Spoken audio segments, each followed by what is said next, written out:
ሰላም እንደምን አምሽታችኋል ክቡራን ተመልካቾቻችን የዕለተ ሐሙስ ምሽት የኢቲቪ 57 ዜናችንን ይዘን ቀርበናል። የሰዓቱን አበይት ጉዳዮች እናስቀድማለን። የህዳሴ ግድብ ለፍጻሜ መብቃት የዘመናት ቁጭትን የመለሰ እንደመሆኑ ትውልዱ የመልማት ቁጭቱን በባህር በሩ ሊደግም እንደሚገባ የቀድሞ የባህር ኃይል አባላት ገለጹ።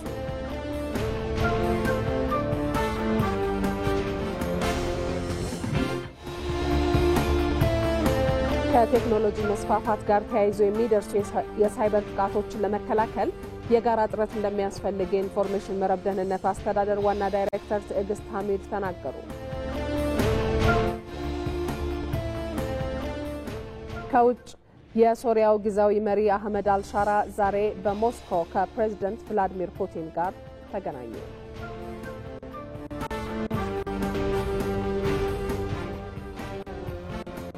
ከኢቲቪ 57 ዜና ጋር ማህሌት ታደለ ነኝ። አብራችሁን ቆዩ።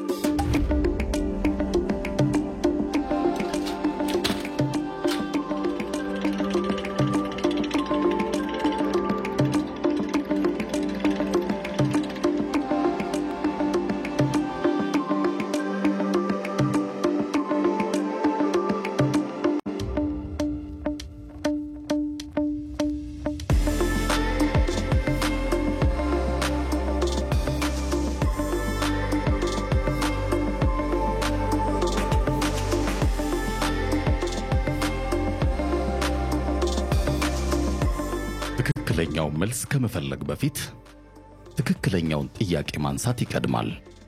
ምን ትፈልጋለህ?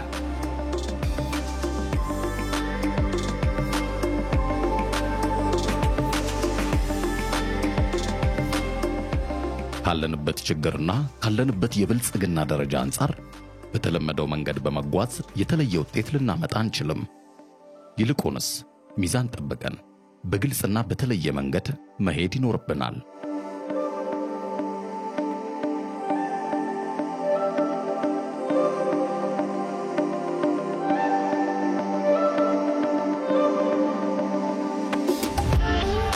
ኋላ ከቀረንበት ወደፊት በመሻገር ከችግር አዙሪት ለመላቀቅና ተወዳዳሪ ሆነን መውጣት የምንችለው በመደመር መንግስት የእድገት ምህዋር ውስጥ ሚዛን ጠብቀን ስንገባ ነው።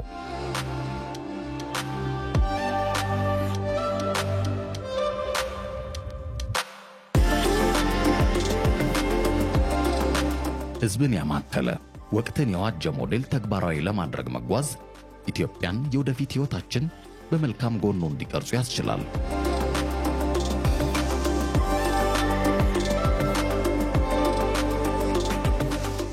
ለትክክለኛው ጥያቄ ትክክለኛው መልስ የመደመር መንግስት ነው።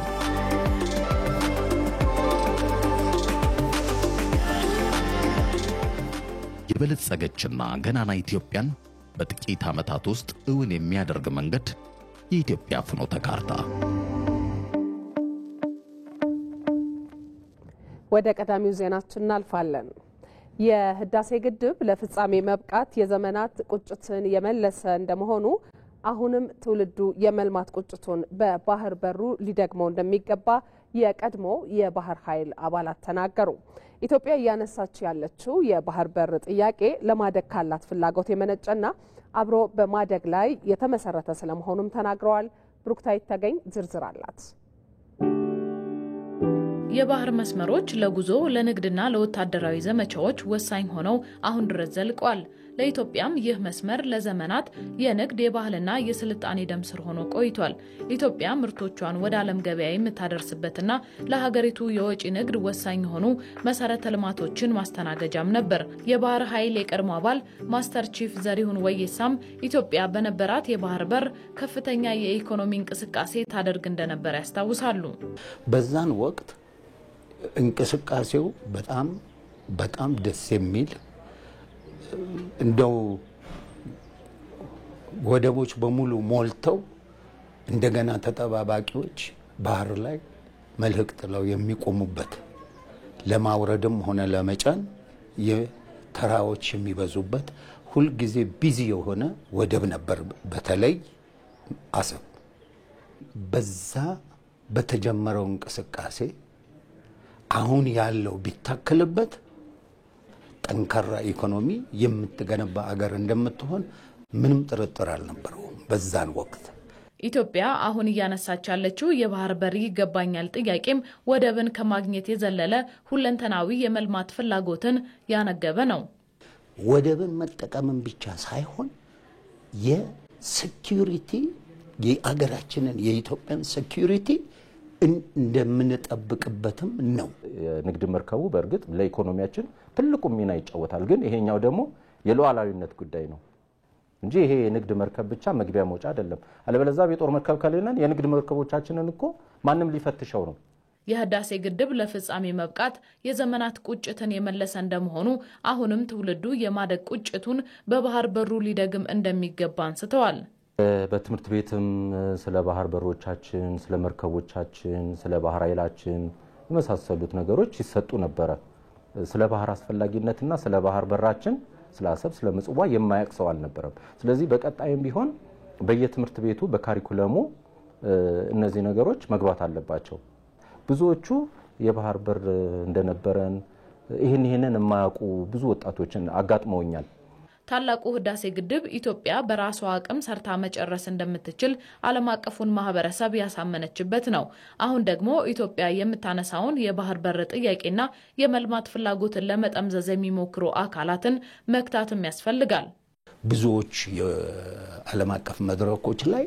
ኢትዮጵያ የባህር በር ማግኘት እንትኗ ያው ከፍታ አለው አታገኝም የሚል አይደለም ማግኘት አለባት ተጀምሮ እስከሚያልቅ ድረስ የፈለገውን ያህል ጊዜ ሊፈጅ ይችላል ጥንካሬን ነው ከአባይ መማር የሚቻለው አባይ ያው እንደሚታወቀው በጣም ብዙ ፈተናዎች በተባበሩት መንግስታት የጸጥታው ምክር ቤት ከ15 ጊዜ ያላነሰ ስብሰባ የተደረገበት ጉዳይ ነው የአባይ ጉዳይ የውሃ ጉዳይ እንግዲህ ስለዚህ ይሄ በጣም ብዙ ትግል ተደርጎበት እዚህ ደረጃ የተደረሰበት ነው እና ይሄኛው ደግሞ ከዛ አንፃር ሲታይ ያለም አቀፍ ህጉም ስለሚደግፈን ኢትዮጵያ ደግሞ ባላት ቀጠናዊ የሆነ ተደማጭነት ይሄንን ነገር ልንወጣው የምንችልበት ሁኔታ ነው የሚል አስተሳሰብ ነው ያለኝ የባህር በር ጥያቄ የዘመናት የትውልድ ቁጭት ከድህነት የመላቀቅ ጥያቄ መሆኑን ማስረድተዋል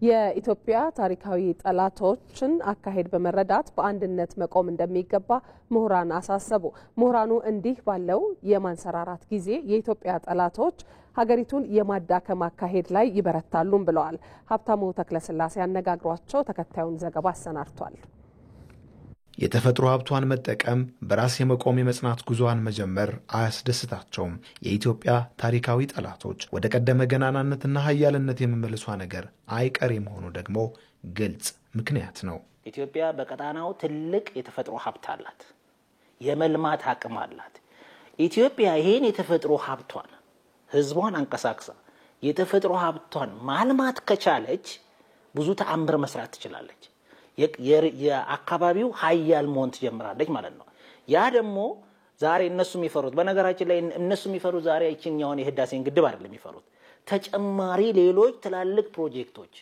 ምናልባትም የኛን ጥቅም ይጎዳል ብለው የሚያስቡት ትላልቅ ፕሮጀክቶች ነገ ኢትዮጵያ ዲዛይን አድርጋ እውን ታረጋለች የሚል ፍራቻ አላቸው ስለዚህ ይሄ ስለሆነ በተለያየ መልኩ ይሄንን የኢትዮጵያን የመልማት ፍላጎት የማደናቀፍ የማጨናገፍ ስትራቴጂ ነው ማለት ነው የሚከተሉት እነዚህ ሶስተኛ ዓለም ሀገሮች ቻሌንጆችን ለመወጣት የሚሄዱባቸው ነገሮች አሉ ለምሳሌ አጀንዳ ይሰጣቸዋል አጀንዳ ተቀባይ ናቸው አሁን ለውጡ ከመጣ በኋላ የአገሪቷ የውስጥም የውጭም ፖሊሲ ሽፍት ነበር የተከሰተው ለምሳሌ ምስራቅ አካባቢ ኢትዮጵያ የወሰደችው ፖሊሲ it is more of cooperation አብረን እንስራ mutual trust comparative advantage እንጠቃቀም ይሄ ኢንተግሬሽን ነገር መጣ ስለዚህ አጀንዳው እየቀረ ነው ኢትዮጵያ እነዚህ ትላልቅ ሜጋ ፕሮጀክቶችን ከሰራቸው ወደ ኢኮኖሚክ ሺፍት ስለምትገባ ለምሳሌ የቀጠናውና የዓለም ያላቸው ኢንተረስት የኢንተርኮንፍሊክት ኢንተረስት ይፈጠራል። የነዛ የነበራቸው ጥቅም ኢትዮጵያ ጥቅሟን ስለምታስጠብቅ እሱን ለማስቀረት ነው እነዚህ ሰዎች የሚሯሯጡት።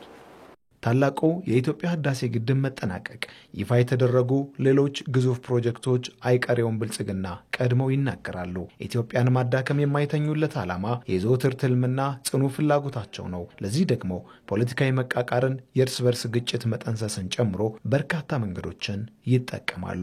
ተከፍተናል ብለው የሚወጡ ግሩፖችን የማደራጀት የሚደግፉት ግን ለነዛ ተቃዋሚ ነን ብለው ለወጡት የነሱን ምክንያት አምነውበት አይደለም። መንግስትን ያዳከምልኛል ያለው መንግስት ይዳከምልኛል ያለው መንግስት የማዳከም ስትራቴጂ ነው። በደርግ ብትሄድ እንደዛ ነው። ጃንሆይንም እንደዛ ነው ያደረጓቸው። ደርግንም እንደዛ ነው ያደረጉት። ኢፒዲአርኤፍን ያዲግንም ዘሴም ስትራቴጂ ሲከተሉ ቆይተዋል። አሁን በብልጽግናም የተለየ ነገር አይደለም ያለው ማለት ነው። ሶ ይሄ የቆየ የፖለቲካ አጀንዳቸው ነው። እስካሁን ድረስ እንደቀጠለ ነው። ብሔር ለብሔር ማጋጨት፣ በጂኦግራፊ ላይ ማጋጨት፣ በእምነት ላይ ማጋጨት፣ ይሄ የዲጂታል ዋርፌር ይባላል። ዲጂታል አሁን ያለንበት ሶሻል ሚዲያ በጣም ያጋግሉታል። ምንም ያልነበረ ቁርሾ ያነሱታል። መካከለኛው ምስራቅ በጣም ብዙ ጥቅሞችን ይፈልጋል። ብዙ ነገሮችን ከውጭ ያስመጣል። ምግብን ብትለው፣ ስጋን ብትለው፣ ማዕድንን ብትለው እነዚህ ነገሮች ሁሉ ኢትዮጵያ የማቅረብ ብቃትም ኳሊቲ ማለት ይሄን ለማስቀረት እነዛ ወደዛ የሚያቀርቡ ሌሎች ሀገሮች ይሄንን ይሞክራሉ። ስለዚህ ምን እንደሚጠቀሙት እነዚህ አሁን የጠቀስኳቸው ምክንያቶችን ይጠቀማሉ። የጠላቶቻችንን ሴራ በቅጡ መረዳትና መገንዘብ ከሁሉም ይጠበቃል። ሀገር ማጽኛው ማሻገሪያው መንገድ መደመር፣ አንድ ሆኖ ጸንቶ መቆም ነው። ኢንተርናል ዩኒቲ ውስጣዊ አንድነታችን ከማንም በላይ እሱ ላይ መስራት አለብን ብዬ አስባለሁ። ልንለያይ እንችላለን። በአሳሰብ ልንለያይ እንችላለን። የተለያየ ፖለቲካ አመለካከት ሊኖረን ይችላል። የተለያየ ሃይማኖት ሊኖረን ይችላል። የተለያየ አረዳድ ሊኖረን ይችላል። ኢትዮጵያ በምትለው ሀገር ላይ ግን ኮንሰንሰስ ሊኖረን ይገባል። መግባባት ሊኖረን ይገባል። አንድነት፣ ሀገራዊ መንፈስ መፍጠር፣ መጠናከር። ሁለተኛ የሰው ኃይል ጉልበት መገንባት። ሶስተኛ ትክክለኛ የዲፕሎማሲ ስርዓትን መዘርጋት። ዲፕሎማሲ ነጋዴውም ሰራተኛውም ሌላውም ሰው ስለ ኢትዮጵያ ሴል ማድረግ አለበት። የኢትዮጵያ ማንሰራራት በልጆቿ እንደተበሰረ ህልውና ድልና ስኬቷን መረጋገጡ በልጆቿ ነው። የመተባበር አብሮ የመቆም ውጤት እንዲሆን ተግቶ መስራት በእጅጉ ይጠበቃል።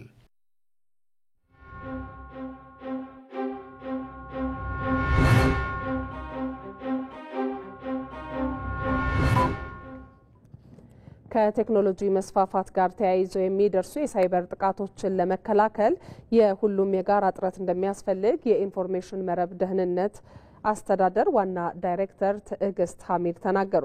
6ኛው ሀገር አቀፍ የሳይበር ደህንነት ወር የሳይበር ደህንነት የዲጂታል ኢትዮጵያ መሰረት በሚል መሪ ሀሳብ በአማራ ክልል ባህር ዳር ከተማ በፓናል ውይይት ተከብሯል። በመድረኩ የተገኙት የአማራ ክልል ርዕሰ መስተዳድር አረጋ ከበደ በበኩላቸው የክልሉ መንግስት ለቴክኖሎጂ ልማት ትኩረት መስጠቱን ገልጸው ቴክኖሎጂዎችንና መሰረተ ልማቶችን ከምንጊዜውም በላይ ከሳይበር ጥቃት መጠበቅ ያስፈልጋል ብለዋል። ሳሙኤል ወርቃየሁ 6ኛው ሀገር አቀፍ የሳይበር ደህንነት ወር የሳይበር ደህንነት የዲጂታል ኢትዮጵያ መሰረት በሚል ሀሳብ በአማራ ክልል በባህር ዳር ከተማ በፓናል ውይይቶች ተከብሯል። በመድረኩ የኢንፎርሜሽን መረብ ደህንነት አስተዳደር ዋና ዳይሬክተር ትዕግስት ሐሚድ እንደገለጹት አስተዳደሩ የሳይበር ወንጀሎች ከመከላከል ባለፈ ሀገራዊ የሳይበር ደህንነት ንቃተ ህሊናን ባህል ለማድረግ የሚያስችሉ የተለያዩ ፕሮግራሞችን ቀርጾ እየሰራ ነው ብለዋል። ከነዚህ የንቅናቄ ፕሮግራሞች መካከልም አንዱ የሳይበር ደህንነት ወር ተጠቃሽ መሆኑን ተናግረዋል። 6ኛውን ሀገር አቀፍ የሳይበር ደህንነት ወር በአማራ ክልል በባህር ዳር ከተማ መተን ስናከብር አንዱና ዋነኛው ዓላማ የክልሉን የዲጂታላይዜሽን ስራዎች የሳይበር ደህንነታቸውን በማረጋገጥ ሂደት ውስጥ የጋራ ሚናችንን በጋራ ለመወጣትና ቀጣይ የትብብር ስራዎችን ለማጠናከር ነው። የሳይበር ጥቃቶች በሀገር ላይ የሚያደርሱትን ኪሳራም የገለጹት ዋና ዳይሬክተሯ በመሆኑም ደህንነቱ የተጠበቀ የዲጂታል መሰረተ ልማቶችን የማልማትና ሌሎችንም ስራዎች በቅንጅት መስራት ይገባል ብለዋል። የዲጂታላይዜሽንም ሆነ የስማርት ከተማ ስራዎች ያለ ሳይበር ደህንነት ብቻቸውን ሊቆሙ አይችሉም። አንድ ትንሽ የምንለው የሳይበር ጥቃት እነዚህን የህዝብ አገልግሎቶችና መሰረተ ልማቶች ሊያስተጓጉል፣ ሚስጥራዊ መረጃዎቻችንን ሊያበላሽና የህዝብ አመኔታ ከማሳጣት አልፎ የዲጂታል ሉዓላዊነትና የብሔራዊ ደህንነት ላይ አደጋን ይፈጥራል። በመሆኑም የሳይበር ደህንነት የቴክኒክ ጉዳይ ከመሆን አልፎ የሀገርና የክልሎች የደህንነት እና የመረጋጋት ከሉዓላዊነትና ከህዝብ አመኔታ ጋር የተያያዘ ጉዳይ ነው። በመሆኑ ጠንካራ የሳይበር ደህንነት ፖሊሲዎችንና መመሪያዎችን የማውጣት የሰለጠኑ ባለሙያዎችና የግንዛቤ ፈጠራ ፕሮግራሞችን የመቅረጽ እንዲሁም ደህንነቱ የተጠበቀ የዲጂታል መሰረተ ልማት የማልማት በዜጎቻችን መካከል የሳይበር ደህንነት ንቃተ ህሊና ስራ የጋራ ኃላፊነት አድርጎ በመውሰድ ባህል ማድረግን ይጠይቃል። እንደ ሀገር መንግስት የቴክኖሎጂውን ዘርፍ ከ5 የኢኮኖሚ ዘርፎች አንዱ ተደርጎ እየተሰራ መሆኑን ያነሱት የአማራ ክልል ርዕሰ መስተዳድር አረጋ ከበደ በክልሉም ለቴክኖሎጂ ልማት ትኩረት መሰጠቱን ገልጸዋል። የአማራ ብሔራዊ ክልላዊ መንግስትም የቴክኖሎጂ ልማትን አስፈላጊነት በመረዳት በ5 ዓመት ፍኖተ ካርታና የ5 ዓመት ስትራቴጂ እቅድ ላይ የቴክኖሎጂ ልማት እጅግ በጣም የተለየ ትኩረት እንዲኖረው እንዲሰጠው አድርገናል። ሁለተኛ ይህንኑ የሚመራ ተቋም ተግባራዊነቱን ጭምር በህግ በመደንገግ ከፍ ባለ ደረጃ ቀደም ሲል ከነበረው ተልእኮና ደረጃ ከፍ እንዲል ለማድረግ ጥረት ተደርጓል። ይህንን ለማከናወን የሚያስችል የህግ ማዕቀፎችና እንደዚሁም የሚያስፈልጉ ግብዓቶችና የበጀት ድጋፍም ለማድረግ የክልሉ መንግስት ቁርጠኛ ሆኗል። በሁሉም የአገልግሎትና አምራች ዘርፎች ውጤታማ ስራዎችን ለማከናወን ቴክኖሎጂን ማልማትና ሀገራት የደረሱበት ደረጃ ላይ መድረስ ያስፈልጋል ያሉት ርዕሰ መስተዳድሩ የቴክኖሎጂ ልማትን ከሳይበር ጥቃት መጠበቅ ያስፈልጋልም ሲሉ ገልጸዋል። ቴክኖሎጂ በባህሪው ስራ እንደሚያቀላጥፍ ሁሉ በደንብ ካልመራ ነው በአንድ ቀን ለዘመናት የለፋንበትን በደቂቃዎች ውስጥ የማውደም ውጤት ያለው።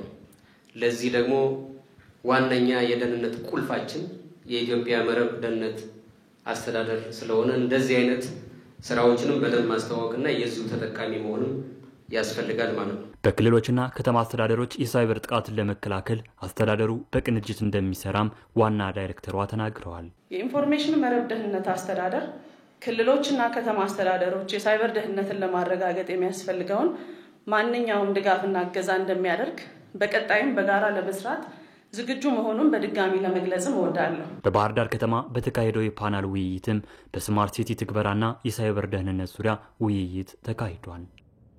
የምስራቅ አፍሪካ የበረሃ አንበጣ መቆጣጠሪያ ድርጅት 7ኛውን መደበኛ የሚኒስትሮች ምክር ቤት ስብሰባውን በኢትዮጵያ አስተናጋጅነት በቢሾፍቱ ከተማ እያካሄደ ነው። በቀጠናው የምግብ ዋስትናን ለማረጋገጥ አደጋ የሆኑ እንደ የአንበጣ መንጋ ግሪሳና ሌሎች ወረርሽኞችን በጋራ ለመከላከል ባለመው በዚህ ስብሰባ የአባል ሀገራቱ ተወካዮች ተገኝተዋል። በመድረኩ ንግግር ያደረጉት በግብርና ሚኒስቴር የእርሻና ሆርቲካልቸር ዘርፍ ሚኒስትር ዴኤታ ዶክተር መለሰ መኮንን የአፍሪካ ቀንድ በፈረንጆቹ ከ2019 እስከ 2021 በአንበጣ መንጋ መፈተኑን አስታውሰዋል። በዚህም የምስራቅ አፍሪካ የበረሃ አንበጣ መቆጣጠሪያ ድርጅት የተቀናጀ ስራ በመስራቱ ይህንን መቆጣጠር መቻሉንም አንስተዋል። ኢትዮጵያም ግብርና ዋነኛ የሀገሪቱ ኢኮኖሚ ምንጭና የአርሶ አደሩ መተዳደሪያ በመሆኑ ዘርፉን ከመሰል ስጋቶች ለመጠበቅ ቁርጠኛ መሆኗን ገልጸዋል። የምስራቅ አፍሪካ የበረሃ አንበጣ መቆጣጠሪያ ድርጅት ዳይሬክተር ሟሲንጓ ሞሴስሮ ሄሩ በበኩላቸው ድርጅቱ ከዓለም አቀፍ ድርጅቶች ጋር በጋራ በመሆን በሰራው የተቀናጀ ስራ በቀጠናው የአንበጣ መንጋ የሚያስከትለውን ጉዳት ለመቀነስ ተችሏል ብለዋል። ስብሰባው ዛሬን ጨምሮ ለ2 ቀናት የሚካሄድ ስለመሆኑ የዘገበችው ሪፖርተራችን መስከረም ቸርነት ናት።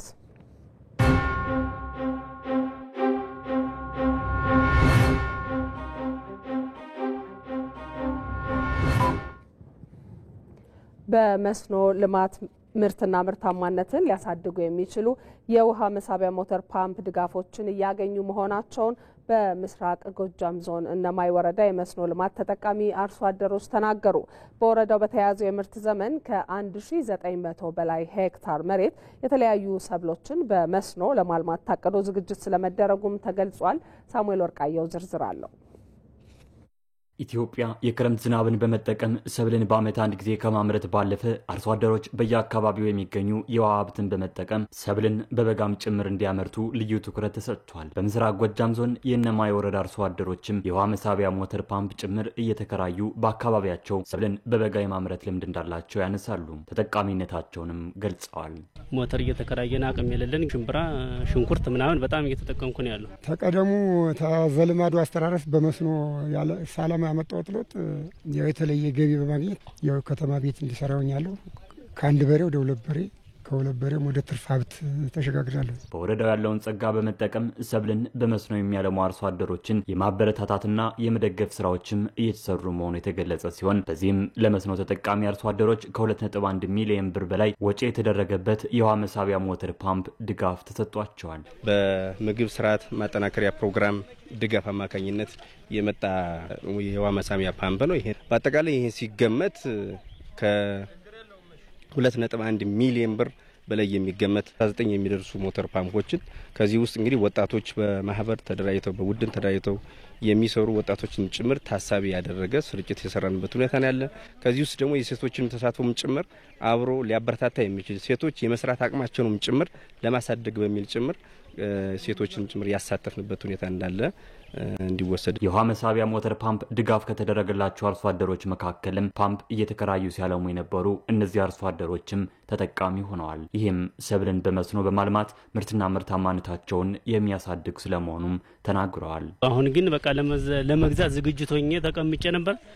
በቃ በስሪያ ጉዳይ ግብርና መለመለኝ መጣሁ። ሞተር ተሰጣላችሁ ተብሎ ያንን ሳገኝ ደስተኛ በጣም ደስተኛ ሆንኩ። በነጻነት እሰራለሁ። ሞተሬን አግኝቻለሁ። ውሃ ገድባለሁ። ወጣት ወንድሞች አሉኝ አብረውኝ የሚለፉ እነሱን ይዤ ነው የምጠቀም። የተለያየን በቃ ልማት አለማለሁ ማለት ነው። ይህን ሞተር በነጻ ስንሰጥ የበለጠ እናለማበታለን ብለን በጣም ተደስተናል። ያው በቴክኖሎጂ ታግዘን ምርጥ ዘር በማዳበሪያ ስንዴ በመዝራት የተሻለ ውጤት እናመጣለን ብለን እናስባለን። በዚህ ሞተር በወረዳው ለመስኖ ልማት ልዩ ትኩረት መሰጠቱን የሚናገሩት የእነማይ ወረዳ ግብርና ጽሕፈት ቤት ኃላፊ አማረ ጀንበሩ በተያዘው የምርት ዘመንም 1905 ሄክታር መሬት በመስኖ ለማልማት መታቀዱን ተናግረዋል። ለዚህም ቅድመ ዝግጅት ተደርጓል ብለዋል። አጠቃላይ እንግዲህ በወረዳችን መስኖ እናለማለን ብለን ያሰብነው 1905 ሄክታር እቅድ በእቅድ ደረጃ ይዘናል። ይህንን ከጠቅላላ ባለሙያው ጋር የእቅድ ኦሪየንቴሽንና የአፈጻጸም ግምገማ ማካሄድን በቀጣይ ለመፈጸም ጥረት እያደረግን ያለንበት ሁኔታ ነው ያለ። ከዚህ ውስጥ 72% የሚሆነው ወይም ደግሞ 1390 ሄክታር የሚደርሰውን የበጋ መስኖ ስንዴ ለመዝራት ቅድመ ዝግጅት እያደረግን ያለንበት ሁኔታ ነው ያለ ማለት ነው። የውሃ መሳቢያ ሞተር ፓምፕን ጨምሮ ለአርሶ አደሮች የሚደረጉ ድጋፎችም ተጠናክረው ይቀጥላሉ ተብሏል። በ2017-18 የምርት ዘመን በኩታ ገጠም ያስተራረስ ዘዴ በጤፍ፣ ስንዴ፣ ማሽላ፣ በቆሎና በሰሊጥ ሰብል ከተሸፈነው 204,000 ሄክታር መሬት 17 ሚሊዮን ኩንታል ምርት እንደሚጠበቅ የትግራይ ክልል ግብርናና ገጠር ልማት ቢሮ ገለጸ። ቢሮ በክልሉ የምግብ ዋስትናን በማረጋገጥ የተሻለና ተወዳዳሪ ምርቶችን በዓለም ገበያ ለማቅረብ የሚያስችሉ ስራዎችን እያከናወነ ስለመሆኑም አስታውቋል። በ2017-18 የምርት ዘመን ምርጥ ዘር ተጠቅመው ኩታ ገጠም የክላስተር አሰራረስ ዘዴ በመዘርጋት የተሻለ ምርት ባረጋገጡ ወረዳዎች ተሞክሮ በመውሰድ አመራሮች፣ የግብርና ባለሙያዎችና ከተለያዩ ቦታዎች የተውጣጡ አርሶ አደሮች የተሳተፉበት በትግራይ ሰሜን ምዕራብ ዞን 2 ወረዳዎች የመስክ ምልከታ ተካሂዷል። በመስክ ምልከታው የተገኙት የትግራይ ክልል ግብርናና ገጠር ልማት ቢሮ ኃላፊ ዶክተር ኢያሱ አብርሃ በ2017-18 የምርት ዘመን የክረምት የዝናብ ስርጭት ዘግይቶ የጀመረ ቢሆንም የተገኘው ውሃ በመጠቀም ምርትና ምርታማነትን ለማሳደግ በተደረገው ጥረት በክልሉ ካለው አጠቃላይ የሚታረስ መሬት 758,000 ሄክታር መሬት ያህሉን በተለያዩ የመኸር ሰብሎች ለመሸፈር ተችሏል ብለዋል። በትግራይ ከሚታረሰው አጠቃላይ መሬት በእጃችን ካለው 58 በመቶ ያህሉ 758,000 ሄክታር መሬት ታርሶ ሙሉ በሙሉ በሚባል ደረጃ በመኸር ሰብል ተሸፍኗል። ከዚህ የተረፈ መሬት በቁጥር ትንሽ ነው። በሰብል ከተሸፈነው አጠቃላይ መሬት 204,000 ሄክታር መሬት በክላስተር ምርታማ አርሶ አደሮች የተያዘ በመሆኑ ከዚህ ክላስተር 27 ኩንታል ከሄክታር ምርት በማግኘት በአጠቃላይ ከክላስተሩ 17 ሚሊዮን ኩንታል ምርት እናገኛለን ብለን እቅድ ይዘናል። ቀዳሚ ተልዕኳችን የክልሉን ምርትና ምርታማነት በማሳደግ የምግብ ዋስትናን በማረጋገጥ በዓለም ገበያ ተወዳዳሪ የሆኑ የተሻሻሉ ሰብሎችን ማምረት ነው ያሉት ዶክተር ኢያሱ አብርሃ ይህንን እቅድ ለመተግበር የአርሶ አደሩ ተጠቃሚነት የሚያረጋግጥ የኩታ ገጠም የክላስተር አስተራረስ ዘዴን በመጠቀም በሄክታር 27 ኩንታል ምርት ለማግኘት በስፋት እየተሰራ ነው ብለዋል። 2017 አባይ ለውጥ ልብላአነ የ2017 የምርት ዘመን ትልቁ ውጤት የምንለው የምርት ብዛት ብቻ ሳይሆን በአርሶ አደሩ የተረጋገጠው የአስተሳሰብ ለውጥ ጭምር ነው። ከዚህ ቀደም የክላስተር አሰራር አስተሳሰብ ባህል በአርሶ አደሩ ባለመዳበሩ ሁሉም በዘፈቀደ ነበር የሚያርሰው። አረም የሚያርመው የነበረን በዚህ መልኩ ነበር። ይህ ደግሞ በትግራይ የሚጠበቀውን ምርትና ምርታማነት ማምጣት አይችልም። ኩታ ገጠም አርሶ አደሮችን ማፍራት ከተቻለ የበለጠ ውጤት ማግኘት ይቻላል። አሁን ያለው ተሞክሮ ይህንን ነው የሚያመላክተው። ከዚህ በተጨማሪ የምግብ ዋስትናችን ከተረጋገጠ በሰሊጥ ምርት ላይ ትኩረት በመስጠት ወደ ገበያ ለማቅረብ በስፋት እንሰራለን። በአማራ ክልል የወባ ወረርሽኝን ለመከላከል በቅንጅት ሊሰራ እንደሚገባ በምክትል ርዕሰ መስተዳድር ማዕረግ የማህበራዊ ክላስተር ዘርፍ አስተባባሪ ዶክተር ሙሉነሽ ደሴ ተናገሩ። የአማራ ክልል ህብረተሰብ ጤና ኢንስቲትዩት በክልሉ ወባን ለመከላከልና ለመቆጣጠር የሚያስችል የውይይት መድረክ በባህር ዳር ከተማ ተካሂዷል። በመድረኩ የተገኙት በምክትል ርዕሰ መስተዳድር ማዕረግ የማህበራዊ ዘርፍ አስተባባሪና የትምህርት ቢሮ ኃላፊ ዶክተር ሙሉነሽ ደሴ የወባ ወረርሽኝ በማህበረሰቡ ዘንድ ዘርፈ ብዙ ችግሮችን የሚያመጣ ገዳይ በሽታ ስለመሆኑ ገልጸዋል። በክልላችን ብቻ ሳይሆን በአፍሪካ ገዳይ ከሚባሉ በሽታዎች ውስጥ የሚካተት በሽታ ነው። ስለዚህ ዘርፈ ብዙ የሆነ ኢፌክት የሚያመጣና ከመግደል በዘለለም ጭምር በፖለቲካው፣ በኢኮኖሚ፣ በማህበራዊ ዘርፋችን ላይ የሚያመጣው ጫና እጅግ በጣም ከፍተኛ እየሆነ ካደራደር እየከፋ የመጣ እየተለማመድነው ጭምር የመጣ ነው በሽታ ነው ማለት ነው። ባለፈው ዓመት የአረብ እጆች ወባን ይከላከላሉ በሚል ጤና ጣቢያ ምር መከላከል ስራን ለመስራት ጥረት አድርገናል። የተወሰኑትን ብናጣም ወገኖቻችንን ለመታደግም ጥረት አድርገናል። እንደ ሪፖርተራችን ተስፋሁን ደስታ ዘገባ የወባ ወረርሽኝን ለመከላከል ከጤና ተቋማት በተጨማሪ ከሌሎች አካላት ጋር በትብብር ሊሰራ እንደሚገባም ጠቁመዋል። የወባ ባህሪ በራሱ እየተቀያየረ ነው። ለምን ብለን ማጥናት ያስፈልጋል። የሆነ ኤሪያዎች ላይ ይበዛል። ለምን ብለን ማጥናትን መቃኘትን ያስፈልጋል።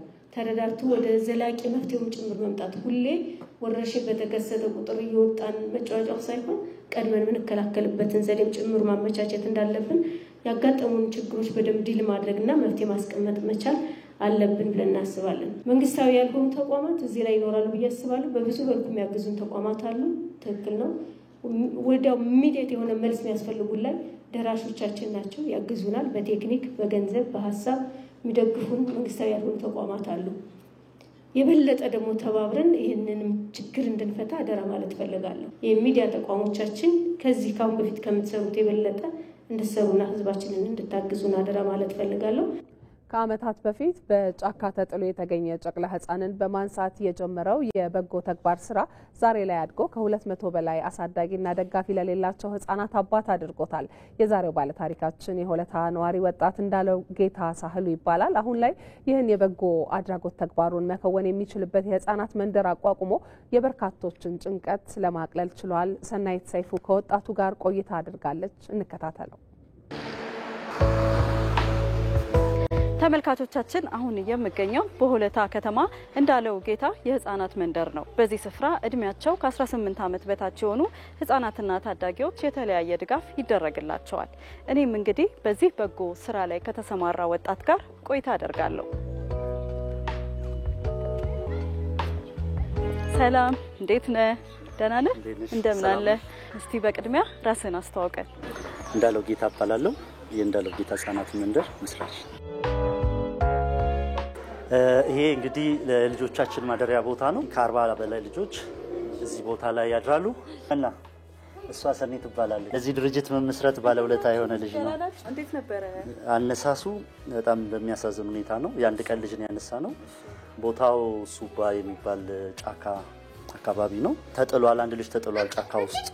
ስለዚህ እንዴት አድርገን እናንሳው ብለው ሲመካከሩ በመካከል ላይ ሰማ ሰው ለኔ ኢንፎርሜሽኑን ያቀብለኛል። እንደነገጥኩኝ የአንድ ቀን ልጅ ከሌሊቱ 5 ሰዓት ላይ በጣም ትልቅ ጫካ ነው ተጥሏል ሲባል ይሄን ማንሳት አለብን አልኩኝ።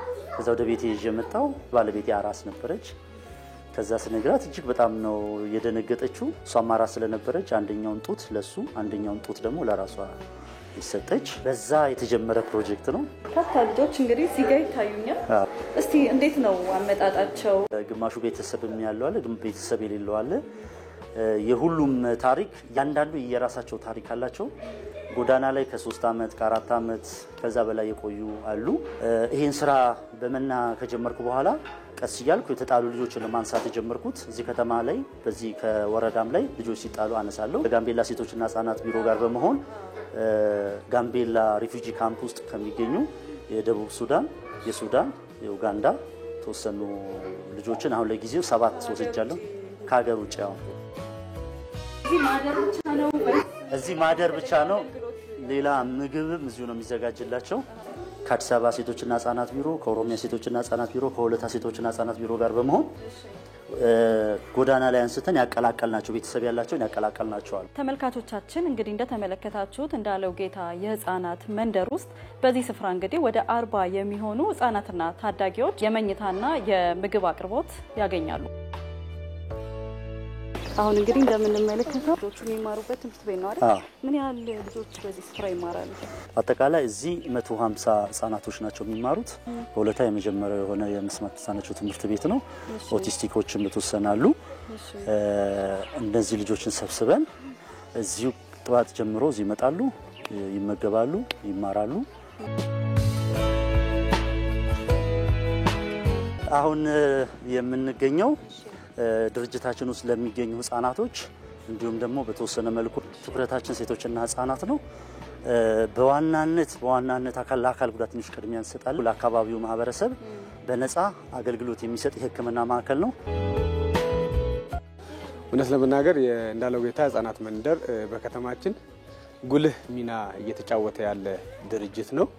ይሄ ድርጅት ከዚህ በላይ ማደግ እንደሚችልና ሰፋ ያለ ስራ መስራት እንደሚችል አሁን ባታየን ስራ ተነሳሽነት ማዕከል አድርገን ሰፋ ያለ ቦታ ሰጥተናቸው አሁን ይሄ እዚህ የተጀመረ መልካም ስራ እዛ ደግሞ ሰፋ ብሎ እንደሚሰራና ለወለታ ከተማ አስተዳደር ብቻ አይደለም ለአካባቢዋም ጭምር ሰፊ አገልግሎት እንደሚሰጥ ተስፋ አድርጋለሁ። እንዴት ነው ምሳ? ቆንጆ ነው? እሺ ተመልካቾቻችን ህጻናቱ ከትምህርት ቤት ወጥተው በዚህ መልኩ ምሳቸውን እየተመገቡ ነው የሚገኙት። እኔም እንግዲህ በዚህ ስፍራ ተገኝቼ ምልከታዬን ወደ እናንተ አድርሻለሁ።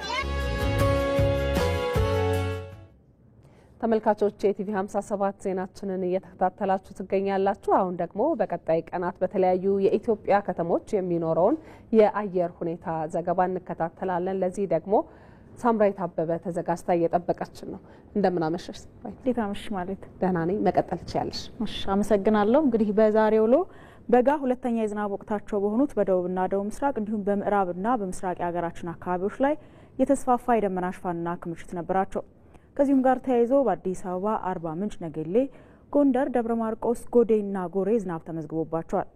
በነገው ዕለትም ለበጋ ዝናብ መፈጠር አመቺ የሆኑ የአየር ሁኔታ ክስተቶች በደቡብ አጋማሽና በምዕራብ የሀገራችን አካባቢዎች ላይ ተጠናክረው ይቀጥላሉ። ከዚሁም ጋር ተያይዞ በሀገራችን ሶማሌ ክልል ደቡባዊ ክፍል በጉጂ፣ ቦረና፣ ደቡብ ኢትዮጵያና በምዕራብ የሀገራችን አካባቢዎች ላይ በብዙ ቦታዎቻቸው ላይ ከቀላል እስከ መካከለኛ መጠን ያለው ዝናብ ያገኛሉ። በተጨማሪም በጥቂት የምዕራብ ኦሮሚያ አካባቢዎች ላይ በ24 ሰዓት ውስጥ ከ30 ሚሊ ሜትር በላይ ከባድ መጠን ያለው ዝናብ ይኖራል። በሌላ በኩል አልፎ አልፎ ከሚጠናከሩት የአየር ሁኔታ ክስተቶች በመነሳት በምዕራብና መካከለኛው አማራ ቀላል መጠን ያለው ዝናብ እንደሚኖራቸው አሃዛዊ ትንበያ መረጃዎቻችን ያመለክታሉ። በመጨረሻም በነገው ዕለት በአንዳንድ የሀገራችን ዋና ዋና ከተሞችና የቱሪስት መዳረሻ ስፍራዎች የሚጠበቀውን የአየር ሁኔታ ስንመለከት በባሌ ሮቤ፣ ኮንሶ፣ ሞያሌና ሐዋሳ ዝናባማ፣ በደብረ ማርቆስ፣ ጎዴና አርባ ምንጭ ቀላል መጠን ያለው ዝናብ የሚኖራቸው ሲሆን በሌላ በኩል ደግሞ በላሊበላ፣ ኮምቦልቻ፣ አዳማና መቀሌ ደመናማ የአየር ሁኔታ ይኖራል። በነገው ዕለትም በአዲስ አበባ ቀላል መጠን ያለው ዝናብ የሚኖር ሲሆን በቀጣዮቹ 2 ቀናት ደግሞ ደመናማ የአየር ሁኔታ ይኖራል። እንግዲህ ለበለጠ መረጃ ደግሞ የኢንስቲትዩቱን ድረገጽ በመከታተል በርካታ መረጃዎች ማግኘት ይችላሉ ማለት ነው። አመሰግናለሁ ሳምራዊት። እኔም አመሰግናለሁ።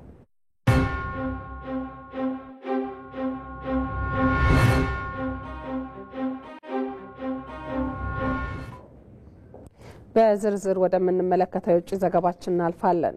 የሶሪያው ጊዜያዊ መሪ አህመድ አልሻራ ዛሬ በሞስኮ ከፕሬዝዳንት ቭላዲሚር ፑቲን ጋር ተገናኝተዋል። አልሻራ ሀገራቸው ከሩሲያ ጋር ያላትን ግንኙነት በአዲስ መልክ ለመወሰን እንደምትፈልግ የገለጹ ሲሆን ይህ ጉብኝት ሩሲያ ከስልጣን የተወገዱትን በሽር አልአሳድን ካስጠለለች ከ10 ወራት በኋላ የተደረገ የመጀመሪያው ይፋዊ ጉብኝት ነው። ተስፋዬ ለሜሳ በትንታኔ ተመልክቶታል።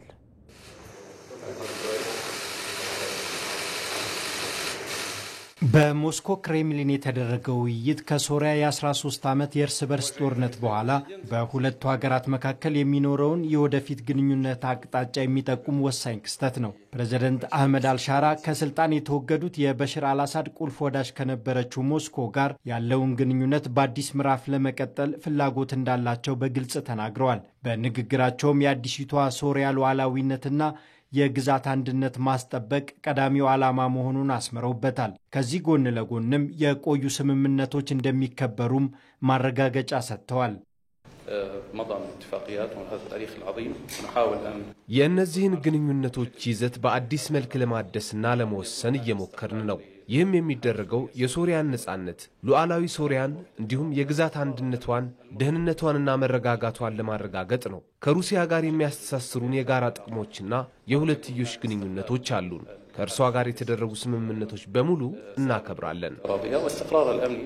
ምንም እንኳን የተለያዩ የዜና ወኪሎች አልሻራ በጉብኝታቸው ወቅት ሞስኮ በሽር አልአሳድን አሳልፋ እንድትሰጥ እንደሚጠይቁ ቢጠበቅም በስብሰባው መጀመሪያ ላይ በይፋ በተላለፈው ንግግር ግን ይህ አነጋጋሪ ዲፕሎማሲያዊ ጉዳይ አልተነሳም። ፕሬዝዳንት ቭላዲሚር ፑቲን በበኩላቸው ሁለቱ ሀገራት ለበርካታ አስርት ዓመታት የቆየ ልዩ ግንኙነት እንዳላቸው አስታውሰው በሶሪያ የተካሄደውን የፓርላማ ምርጫ ታላቅ ስኬት ሲሉ አድንቀዋል።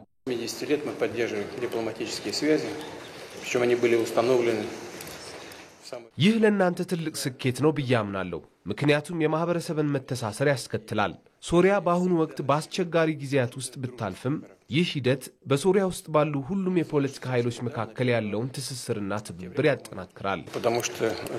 ተንታኞች እንደሚሉት በደማስቆ ያለው አዲሱ መንግስት ምንም እንኳን በእርስ በርስ ጦርነቱ ወቅት ከሞስኮ ጋር በተቃራኒ ጎራ ቢቆምም አሁን ላይ ተግባራዊነት ላይ የተመሰረተ ግንኙነት እየተከተለ ነው። ለሶሪያ ከሩሲያ ጋር ያለውን ግንኙነት ማስቀጠል ታዲያ በጦርነት የወደመችውን ሀገር መልሶ ለመገንባትና ዓለም አቀፍ ዕውቅና ለማግኘት አስፈላጊ ነው። አልሻራ ከዚህ ቀደም ለአሜሪካው ሲቢኤስ ኔትወርክ በሰጡት ቃለ ምልልስ የሁለቱ ሀገራት ግንኙነት ከመንግስት መዋቅር እስከ ኢነርጂና ምግብ አቅርቦት ድረስ የቆየ መሆኑን ገልጸዋል። ሩሲያ በበኩሏ በሶሪያ የባህር ዳርቻ የሚገኙትን ወሳኝ የአየርና የባህር ኃይል ሰፈሮቿን ለማስቀጠል የምትፈልግ ሲሆን ለሶሪያ የነዳጅ ድጋፍ ማድረጓን ተዘግቧል። በመሆኑም ይህ ውይይት የእነዚህን የጋራና አንዳንድ ጊዜም የተወሳሰቡ ፍላጎቶችን የወደፊት ጉዞ የሚጠርግ ይሆናል ተብሎ ይጠበቃል። ተመልካቾች የቲቪ 57 ዜናችንን እየተከታተላችሁ ትገኛላችሁ። 1 ሰዓት ሲሆን በምዕራፍ 2 በድጋሚ እንገናኛለን። እስከዚያው ጥሩ ጊዜ ይሆንላችሁ።